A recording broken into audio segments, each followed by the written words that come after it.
What's the funniest story you ever heard? Last night, my wife's boss from her brand new job invited us over for dinner. On the drive over, my wife reiterated many times to me just how important it was to make a good impression. I scoffed and arrogantly informed my silly wife that I always make good impressions. My wife's boss is a single lady in her 50s, so it was just the three of us. We chit-chatted over drinks and salads and seemed to really be hitting it off. She laughed at my well-timed, perfectly appropriate jokes, and my wife seemed pleased. Soon she brought out the main course, a nice big juicy steak for each of us. As I began to cut into my steak, I was discouraged to discover how undercooked this steak was. Now, I've had my fair share of rare steak. I prefer medium, but I can handle rare. This was several minutes on a hot grill short of rare. I probably could have resuscitated the cow had I tried. Instead, I sat there fidgeting with my knife and fork, worrying about how I was going to get away with not eating this steak. Claim veganism? No. I'd already feigned great enthusiasm upon seeing the steak. Just then, our hostess excused herself to the kitchen to take care of some dessert preparations.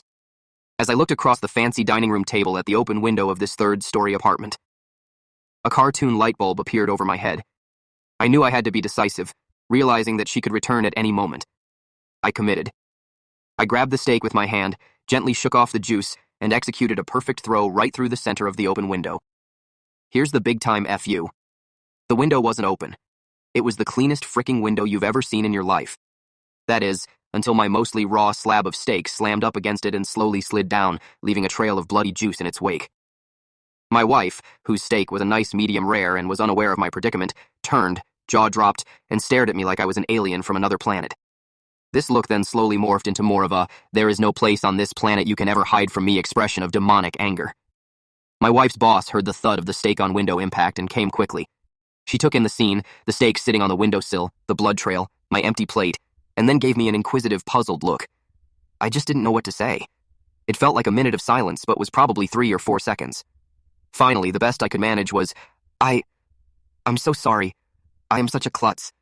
I don't know. I was just cutting it, and it slipped. Just ask my wife. I really am a klutz.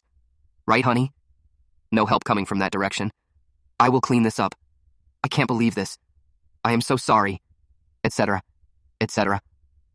Both women continued to stare at me like I had escaped from the loony bin as I smeared the blood around the window with my cloth napkin, dusted off the steak, and continued to mutter my incoherent explanation. I knew no one was buying the story. I knew what I had to do. I sheepishly returned to my seat and proceeded to eat every bite of that disgusting, cold, chewy, bloody, raw steak. I remained pretty quiet the rest of the evening. My wife's only 2 words to me since the incident are, "I'm fine."